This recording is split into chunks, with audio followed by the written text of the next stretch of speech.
Welcome to this series of final term preparation. ये final term की preparation series की video है। Complete series इस चैनल के ऊपर अपलोड की जा रही है और आज की वीडियो के अंदर आपको ENG 201 की फाइनल टर्म की प्रिपरेशन के लिए लेक्चर नंबर 23 से लेकर 30 तक करवाए जा रहे हैं, जिसके आपको मेन पॉइंट्स करवाए जा रहे हैं फाइनल टर्म के हिसाब से। तो शुरू करते हैं आज के इस ट्यूटोरियल को। इसमें सबसे पहले ये steps of planning a report. जब एक रिपोर्ट को प्लान किया जाता है तो उसके क्या क्या स्टेप होते हैं। तो जब आप गैदर करते हैं, फैक्ट्स को जमा करते हैं, उनको आप अरेंज करते हैं एक सूटेबल फॉर्मेट के अंदर, तो इससे पहले कि आप कोई भी चीज़ लिखें पेज के ऊपर, आपको ज़रूरत होती है कुछ स्टेप्स को फॉलो करने की, ताकि फॉर्म किया जाए फाउंडेशन जो है किसी भी रिपोर्ट का। और वो स्टेप्स आपके सामने पहले आप डिफाइन करेंगे आउटलाइन को और जो आपका पर्पस है उसको। उसके बाद ये कि आउटलाइन करेंगे जो इशू है जिसके लिए जारी बात है इन्वेस्टिगेट किया जा रहा है एक तरह से रिपोर्ट के अंदर। और प्रिपेयर करेंगे एक वर्क प्लान, एक प्लान बनाएंगे आप पूरा का पूरा। रिसर्च करेंगे, आप एनालाइज करेंगे और इंटरप्रेट करेंगे डेटा, कंक्लूजन ड्रॉ करेंगे, डेवलप करेंगे रिकमेंडेशंस को भी। उसके बाद डिफाइनिंग द क्वेश्चन। सो वो पर्सन जो कि ऑथराइज करता है रिपोर्ट को, डिफाइन करता है क्वेश्चन को कि जिस तरीके से कि वाट नीड टू बी डिटरमाइन, कि क्या ज़रूरत है डिटरमाइन होने की और क्यों इशू जो है वो इम्पॉर्टेंट है और कौन इन्वॉल्व है सिचुएशन में और का क्या जो है वो कहाँ जो है ट्रबल जो है वो मौजूद है। उसके बाद ये कि defining the statement of purpose. तो एक पर्पस स्टेटमेंट जो डिक्लेरेटिव सेंटेंस होता है जो कि समराइज करता है स्पेसिफिक टॉपिक और गोल जो है एक डॉक्यूमेंट के। और उसके बाद ये कि इफेक्टिव होने के लिए एक स्टेटमेंट ऑफ पर्पस जो है वो होना चाहिए स्पेसिफिक हो, प्रिसाइज हो, ऐसा ना हो कि जर्नल हो जाए। कंसाइज होना चाहिए, 1 से 2 सेंटेंस तक, 1 या 2 सेंटेंस का क्लियर होना चाहिए, वैग ना हो, एम्बिगियस जारी बात है ना हो, वो ऐसा ना हो कि कंफ्यूज करने वाला हो। गोल ओरिएंटेड हो, उसको कुछ इस तरीके से बताया जाए जैसे कि डिजायर्ड आउटकम्स के हवाले से। Outlining and organising a report की अगर हम बात करें तो इसमें इंफॉर्मेशनल रिपोर्ट है। सो ये रिपोर्ट जो है वो क्या कहती हैं, ऑफर करती हैं डेटा, फैक्ट्स, फीडबैक्स और दूसरी तरह की इन्फॉर्मेशन बगैर किसी एनालिसिस की, सिचुएशन या रिकमेंडेशंस के। क्रोनोलॉजी की बात करें तो जब इन्वेस्टिगेट किया जाए एक चेन ऑफ इवेंट, ऑर्गेनाइज करें स्टडी जो है ऐसे इवेंट्स के मुताबिक जो पहले हुए हैं। एनालिटिकल रिपोर्ट की हम बात करते हैं, ये रिपोर्ट जो है वो ऑफर करती हैं दोनों इन्फॉर्मेशन और एनालिसिस। ये जो है वो पर्पस भी के तौर पर्पस रिकमेंडेशन भी हो सकती हैं ये। फॉर एग्जांपल एक एनालिटिकल रिपोर्ट जो है वो ये है कि why are we having trouble, हमें क्यों ट्रबल हो रही है हायर करने में सेक्रेटरीज। सो अब उसमें देखा जाएगा कुछ ऐसे एस्पेक्ट को जैसे कि सैलरी बहुत लो होना एंड जो हम पे करते हैं, व्हाट डू वी पे आवर सेक्रेटरीज, और कितना इंपॉर्टेंट जो है वो पे है इन्फ्लुएंस करने में सेक्रेटरीज की जो जॉब चॉइसेस है। और रूल ऑफ डिवीजन की हम बात करें तो आप डिवाइड कर सकते हैं टॉपिक को जो एटलीस्ट 2 पार्ट्स के अंदर चूज़ करें, सिग्निफिकेंट यूजफुल बेसिस गाइड करने के लिए प्रिंसिपल ऑफ डिवीजन। जब डिवाइड किया जाए होल जो है पूरा का पूरा पार्ट के अंदर, अपने आप को महदूद रखें वन बेसिस के ऊपर एट अ टाइम और मेक श्योर करें कि हर ग्रुप जो है वो सेपरेट हो, डिस्टिंक्ट हो, मुख्तलिफ हो। और रिपोर्ट प्रोडक्शन की हम बात करें तो प्लानिंग फॉर्मल रिपोर्ट और प्रपोजल जो है वो करना, प्लानिंग करना फॉर्मल रिपोर्ट के प्रपोजल की, नेसेसरी रिसर्च करना, ऑर्गेनाइज करना, आइडियाज़ को डेवलप करना, विजुअल एड को ड्राफ्ट करना, टेक्स्ट जो कि डिमांडिंग भी है और टाइम कंज्यूमिंग टास्क होता है। यानी कि ड्राफ्ट जब किया जाता है टेक्स्ट को वो डिमांडिंग और टाइम कंज्यूमिंग टास्क होता है, उसमें काफ़ी टास्क भी लगता है। उसके बाद ये कि कंपोजिंग अ फॉर्मल रिपोर्ट, एक प्रोफेशनल रिपोर्ट जो कन्वे करती है इंप्रेशन के सब्जेक्ट जो इंपॉर्टेंट है। फॉर्मल रिपोर्ट के अंदर बहुत सी फॉर्मेलिटीज़ है, स्टेप एम्बेलिशमेंट है, रिक्वायरमेंट है जो कि लाजमी तौर पर कंप्लीट होनी चाहिए। फॉर्मल रिपोर्ट को डिवाइड किया जा सकता है 3 पार्ट्स के अंदर, प्रीफैक्टरी पार्ट, बॉडी ऑफ रिपोर्ट और सप्लीमेंट्री पार्ट जो होते हैं। प्रीफैक्टरी पार्ट की बात करें इसमें टाइटल फ्लाई आ जाता है, टाइटल पेज आ जाता है, लेटर ऑफ ऑथराइजेशन है, लेटर ऑफ ट्रांसमिटल है, टेबल ऑफ कंटेंट और प्रीफेस आ जाता है। बॉडी ऑफ रिपोर्ट की हम बात करते हैं, इसमें इंट्रोडक्शन, टैक्स और टर्मिनल सेक्शन भी आ जाते हैं। टर्मिनल सेक्शन की बात करते हैं तो टर्मिनल सेक्शन जो होता है बॉडी का रिपोर्ट की, उसके अंदर इनमें से कोई एक एलिमेंट लाजमी होता है, समरी, कंक्लूजन, रिकमेंडेशन आ जाता है। और सप्लीमेंट्री पार्ट की हम बात करें इसमें अपेंडिक्स, बिब्लियोग्राफी, ग्लोसरी और इंडेक्स वगैरह आ जाते हैं। बिब्लियोग्राफी की हम बात करें इससे बड़ा सोर्स होती है जहाँ डेटा जो है जहाँ से लिया जा चुका है। और सोर्स जो है वो क्या हो सकती है, बुक्स हो सकती है, magazine, newspaper, magazine, government publication या स्टैटिस्टिकल डिपार्टमेंट, इन तमाम जगहों से डेटा को लिया जाता है।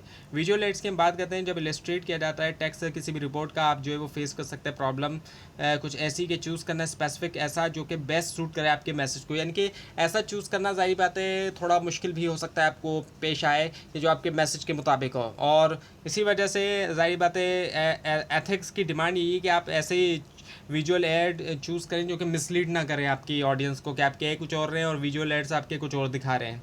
रिपोर्ट राइटिंग सिचुएशन की हम बात करें तो ये जो है वेरी करती है कुछ इस तरीके से कि जैसे कि 100 पेज रिपोर्ट जो है 7 मंथ प्रोजेक्ट के ऊपर टेस्ट करने के लिए एक स्पेशल मेथड जो है वेंटिंग करने के लिए हाई स्पीड इंजन यूज़ करने के लिए स्पेशल व्हीकल में, और एक 12 पेज रिपोर्ट जो है जो कि बेस करती है लाइब्रेरी रिसर्च के ऊपर डिटरमाइन करने के लिए कि कौन सा long distance telephone company provide करती है ज़्यादा रिलायबल सर्विस। उसके बाद ये कि how reader want to use the information you provide, कैसे रीडर यूज़ करते हैं इन्फॉर्मेशन जो आप प्रोवाइड करते हैं। सो एक एन ऑर्गेनाइजेशनल प्रॉब्लम की हम बात करें तो जहाँ पर टिपिकल गोल जो इंक्रीज़ करते हैं एफिशिएंसी और प्रॉफिट, और स्पेशल प्रॉब्लम की हम बात करते हैं तो जहाँ पर टिपिकल ग्रुप जो है वो इम्प्रूव करते हैं जनरल हेल्थ और वेलफेयर जो है ग्रुप ऑफ पीपल की, और पर्सनल प्रॉब्लम की हम बात करते हैं जहाँ पर टिपिकल ग्रुप जो है वो सेटिस्फाई करते हैं इंडिविजुअल प्रेफरेंस और value. General super structure of report की हम बात करें, इसमें इंट्रोडक्शन है, मेथड ऑफ ऑब्टेनिंग फैक्ट है जिसके ज़रिए फैक्ट्स को हासिल किया जाता है, और फैक्ट्स खुद भी हैं, डिस्कशन है, कंक्लूजन और रिकमेंडेशन आ जाती है। डिफाइनिंग एम्पेरिकल रिसर्च रिपोर्ट की हम बात करें कि एम्पेरिकल रिसर्च ऐसी रिसर्च होती है जो कि रिपोर्ट देती है रिजल्ट ऑफ स्टडी और जो यूजेस डेटा है जो कि ड्राइव हुआ है एक्चुअल ऑब्जर्वेशन या एक्सपेरिमेंटेशन से, और ऐसी रिसर्च यूज़ की जाती है आंसर देने में क्वेश्चन या फिर टेस्ट करना एक हाइपोथेसिस। और रिसर्चर जो क्वेश्चंस रीडर अक्सर पूछते हैं उसकी हम बात करते हैं तो चाहे एम ये हो कि सपोर्ट किया जाए analytical practical analytical decision, extend किया जाए ह्यूमन नॉलेज, या फिर अचीव किया जाए कुछ कॉम्बिनेशन जो होता है टू पर्पसेस का। तो तकरीबन तमाम जो एम्पेरिकल रिसर्च होती हैं ये कस्टमरली तौर पर रिपोर्ट दे होती हैं कुछ सुपर स्ट्रक्चर के अंदर। ये इस वजह से कि रीडर जो होते हैं तमाम टाइप के उनके सेम 7 जनरल क्वेश्चन होते हैं इसके बारे में, और वो क्वेश्चन कुछ इस तरीके के हैं कि why is the research important to us, हमारे लिए रिसर्च जो है वो इंपॉर्टेंट क्यों है, and what were you trying to find out, आप क्या जो है वो कोशिश कर रहे थे ढूंढने की, and was your research method sound, आपका रिसर्च मेथड अच्छा था। और उसके बाद ये कि what result did your research produce, क्या रिजल्ट प्रोड्यूस किया आपने की रिसर्च ने। उसके बाद ये कि how did you interpret those result, आपने कैसे इंटरप्रेट किया उन रिजल्ट्स को। उसके अलावा ये कि व्हाट इज़ द सिग्निफिकेंस क्या है उन रिजल्ट्स की, और what do you think we should do, आप क्या सोचते हैं कि हम क्या करें करना चाहिए एक्चुअली। अनाउंसिंग द टॉपिक, सो आप जो है वो अक्सर जो है अनाउंस कर सकते हैं टॉपिक जो है रिसर्च का, सिंपली जो है वो लिखते हुए टॉपिक जो है की फ्रेज के तौर पर ओपनिंग सेंटेंस के अंदर अपने रिपोर्ट के।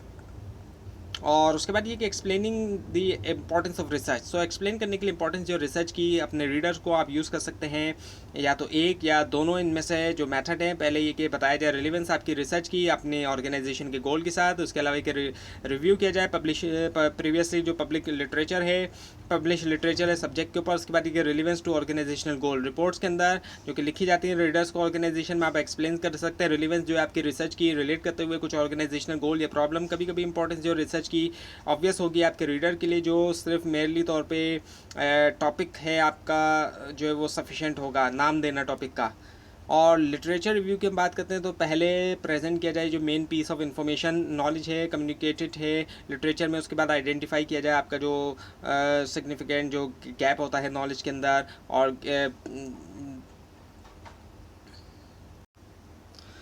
और जो दूसरा तरीका एस्टैब्लिश करने के लिए इंपॉर्टेंस जो आपकी रिसर्च की वो ये कि रिव्यू किया जाए एग्जिस्टिंग नॉलेज आपके सब्जेक्ट के अंदर। राइटर्स यूजुअली तौर पे करते हैं इसको रिव्यू करते हुए प्रीवियसली एस्टैब्लिश लिटरेचर। जनरली आप इसको अरेंज कर सकते हैं एक लिटरेचर रिव्यू 2 पार्ट्स के अंदर। टाइपिंग टिपिकल राइटिंग सिचुएशन की अगर हम बात करें, एक तमाम फिजिबिलिटी रिपोर्ट जो है वो शेयर करती है, एक एसेंशियल करेक्टरिस्टिक वो ये कि लिखा जाता है ताकि हेल्प किया जाए डिसीजन मेकर को चूज़ करें 2 या ज़्यादा कोर्स ऑफ एक्शन। उसके बाद ये the questions reader ask often most, जो पूछते हैं रीडर वो ये कि डिसीजन मेकर जो है वो अक्सर क्वेश्चन पूछते हैं जैसे कि why is it importance for us to consider these alternative, क्यों ये हमारे लिए इंपॉर्टेंट है कि हम अल्टरनेटिव को कंसिडर करें। उसके बाद ये कि are your criteria reasonable and appropriate, कि आपका क्राइटेरिया रीजनेबल और एप्रोप्राइट है। इसके अलावा कि आपके फैक्ट्स रिलायबल हैं, और उसके बाद ये कि इंपॉर्टेंट फीचर्स क्या हैं अल्टरनेटिव्स के। उसके बाद ये कि how do the alternative stack up against your criteria, कैसे अल्टरनेटिव स्टैक अप करते हैं आपके क्राइटेरिया के अगेंस्ट। उसके बाद ये कि व्हाट कंक्लूजन, क्या कंक्लूजन आप ड्रॉ करने चाहते हैं करते हैं अल्टरनेटिव के बारे में। और उसके बाद ये कि what do you think we should do, आप क्या सोचते हैं कि हमें क्या करना चाहिए। सो प्रोग्रेस रिपोर्ट की हम बात करते हैं तो ये बताती है जो प्रोग्रेस की गई गोल की तरफ रिपोर्टिंग पीरियड के दरमियान, और डिस्कस करती है सिग्निफिकेंट कॉस्ट और स्केजुलिंग इश्यूज, और लिस्ट देती है फ्यूचर ऑब्जेक्टिव की जिनको किया जाएगा। और टिपिकल राइटिंग सिचुएशन की हम बात करें तो प्रोग्रेस रिपोर्ट प्रिपेयर की जाती हैं 2 सिचुएशन के अंदर। पहली ये बताती है रीडर को प्रोग्रेस के बारे में एक पर्टिकुलर प्रोजेक्ट के हवाले से। सेकंड जो टाइप होती है उसमें आप जो है वो प्रिपेयर करते हैं प्रोग्रेस रिपोर्ट जो कि बताती है आपका वर्क जो है तमाम प्रोजेक्ट के ऊपर। और reader concern with the future की हम बात करें डिस्पाइट के डाइवर्सिटी के बावजूद तमाम जो प्रोग्रेस रिपोर्ट हैं उनके अंदर जो वो ये चीज़ कॉमन है कि उनके जो रीडर हैं वो प्राइमरीली तौर पे उनका कंसर्न जो है फ्यूचर के हवाले से है। और ये इवन दो के जो मोस्ट प्रोग्रेस रिपोर्ट है वो प्राइमरीली तौर पे उसमें जो बात की जाती है वो उस चीज़ के बारे में जो पहले हो चुका है, जबकि उनके जो रीडर हैं यूजुअली तौर पे वो चाहते हैं इन्फॉर्मेशन ऐसी कि वो प्लान कर सकें और एक्ट कर सकें फ्यूचर के बारे में। प्रपोजल की हम बात करते हैं, स्पेशल टाइप होती है एनालिटिकल रिपोर्ट की, डिज़ाइन किया गया ताकि हासिल किया जाए प्रोडक्ट प्लान प्रोजेक्ट जिसको एक्सेप्ट किया गया आउटसाइड बिजनेस की तरफ से या गवर्नमेंट क्लाइंट्स हैं। उसके बाद ये कि variety of proposal writing situation, आप जो है वो लिख सकते हैं प्रपोजल वैरायटी के अंदर सिचुएशन की। आपका रीडर जो है वो एम्प्लॉई करे हो सकता है, एम्प्लॉई हो सकता है आपकी ऑर्गेनाइजेशन में भी, या फिर एम्प्लॉई हो सकता है किसी दूसरी ऑर्गेनाइजेशन के अंदर भी। प्रपोजल रीडर्स आर इन्वेस्टर्स, और प्रपोजल जो जिसको लिखा हेलन ने और तीन जो राइटर्स हैं टीवी स्टेशन से, उन्होंने इलस्ट्रेट किया कुछ डिफरेंसेस जो है डिफरेंट प्रपोजल राइटिंग सिचुएशन में। और इन डिफरेंसेस के बावजूद तकरीबन तमाम जो प्रपोजल राइटिंग सिचुएशन है उनकी दो इम्पॉर्टेंट कॉमन फीचर हैं कॉमन। सो आपकी प्रपोजल राइटिंग में आप जो वो पूछते हैं डिसीजन मेकर को कि वो कुछ इन्वेस्ट करे रिसोर्सेज जैसे कि टाइम और मनी, और आपका जो रीडर है वो करता है कुछ इन्वेस्टमेंट डिसीजन कॉशियसली तौर पर। सो उसके बाद ये the questions reader ask often most. So as a cautious investor proposal reader जो है वो पूछता है बहुत से क्वेश्चन परचेजेस प्रोजेक्ट और दूसरी चीज़ों के बारे में जो उनको प्रपोज किया गया है। उसके बाद ये प्रॉब्लम, सो आपका रीडर जो है वो जानना चाहता है कि आप क्यों जो है वो कर रहे हैं प्रपोजल, और then and why they should, उनको इंटरेस्ट भी क्यों होना चाहिए, और क्या प्रॉब्लम्स नीड्स या गोल्स जो है आपका प्रपोजल एड्रेस करता है। उसके बाद ये सोल्यूशन, सो आपका जो रीडर है एग्जैक्टली जानना चाहता है कि आपका जो प्रपोजल है what your proposal to make to do, और ये कैसे रिलेट करता है उन प्रॉब्लम के साथ जो आपने डिस्क्राइब की। इसी वजह से ये पूछते हैं क्वेश्चन को जिस तरीके के what kind of solution will be a successful solution to this problem has to do, इस तरह के। उसके बाद ये कि कॉस्ट, सो क्या जो है what will be your proposal product, what will be क्या होगी आपकी जो प्रपोज प्रोडक्ट है या फिर एक्टिविटी कॉस्ट आपके रीडर की, और is it worth the cost to them, क्या ये वर्थ है उनके लिए। और कैपेबिलिटी की हम बात करें तो अगर आपका रीडर जो वो पे करता है या ऑथराइज़ करता है आपको कि परफॉर्म किया जाए इस वर्क को, और वो कैसे जानते हैं कि वो जो है डिपेंड कर सकते हैं आपके ऊपर कि डिलीवर करें जो आपसे एक्सपेक्टेड है। उसके बाद ये कि strategy of conventional and super structure of proposal. So conventional super structure जो होता है प्रपोजल के लिए, ये एक फ्रेमवर्क होता है आंसर देने के लिए वो क्वेश्चन जो कि पाए जा चुके हैं सक्सेसफुली रिपीटेड यूज़ के अंदर, सिचुएशन की काइंड के अंदर जो कि आप एनकाउंटर करते हैं जॉब के ऊपर।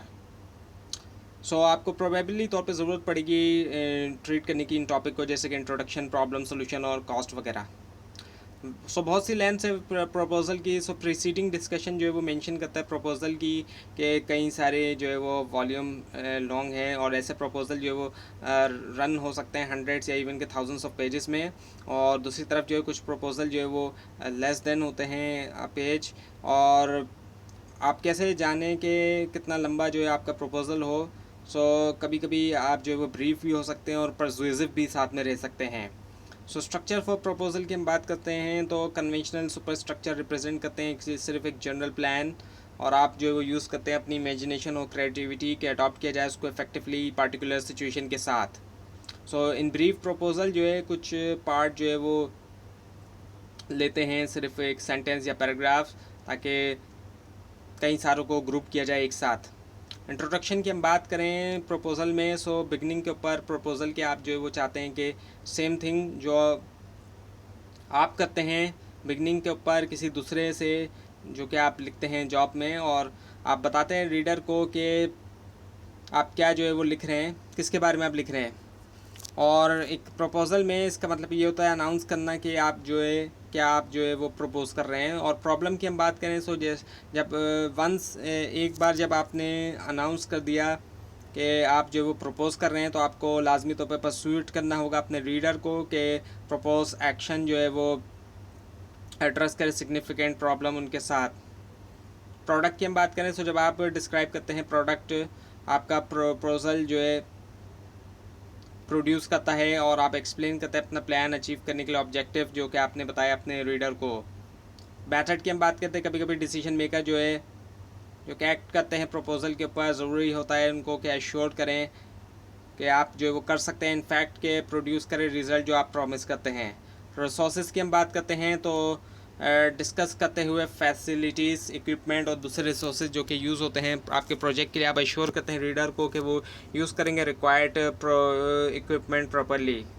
और स्केड्यूल की हम बात करते हैं तो लोग जो कि रीड करते हैं, लिसन करते हैं आपके प्रपोजल को, उनके कई सारे रीज़न होते हैं जानने के लिए कि स्केड्यूल जो है आपके प्लान का। क्वालिफिकेशन की अगर हम बात करते हैं तो जब प्रपोजल रीडर्स जो है वो सोच रहे हैं इन्वेस्ट करने के लिए आपके प्रोजेक्ट में, तो वो जानना चाहते हैं कि श्योर होना चाहते हैं कि जो प्रपोजल हैं उसका एक्सपीरियंस और कैपेबिलिटी हो कैरी आउट करने के लिए प्रोजेक्ट को प्रॉपरली। मैनेजमेंट की हम बात करते हैं तो जब आप प्रपोज करते हैं एक प्रोजेक्ट जिसमें शामिल है 4 से ज़्यादा लोग, तो आप इंक्रीज़ कर सकते हैं परसुएसिवनेस आपके प्रपोजल की डिस्क्राइब करते हुए मैनेजमेंट स्ट्रक्चर आपके ग्रुप का। और उसके बाद है फिर कॉस्ट। तो जब आप प्रपोज करते हैं कोई ऐसी चीज़ जो कि आप पूछ रहे हैं अपने रीडर से कि इन्वेस्ट करें रिसोर्सेज, यूजुअली पैसा और टाइम, नेचुरली आपको ज़रूरत होती है बताने की उनको कि कितना प्रोजेक्ट की कॉस्ट होती है। और उसके बाद ये कि फिर वैरायटी ऑफ इंस्ट्रक्शन आ जाती है। सो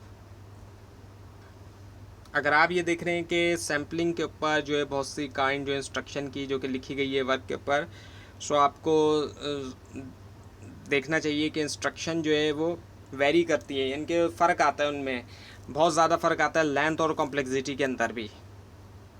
सो 3 इंपॉर्टेंट पॉइंट जो है रिमेंबर याद रखने के लिए। सो जब लिखा जा रहा है इंस्ट्रक्शन, आपको जहन में रखना चाहिए 3 इंपॉर्टेंट पॉइंट। वो ये कि इंस्ट्रक्शन को शेप दें, इंस्ट्रक्शन शेप देती है एटीट्यूड जो रीडर का, और गुड विजुअल डिज़ाइन ज़रूरी है, और टेस्टिंग जो इंस्ट्रक्शन की अक्सर इंडिस्पेंसिबल है।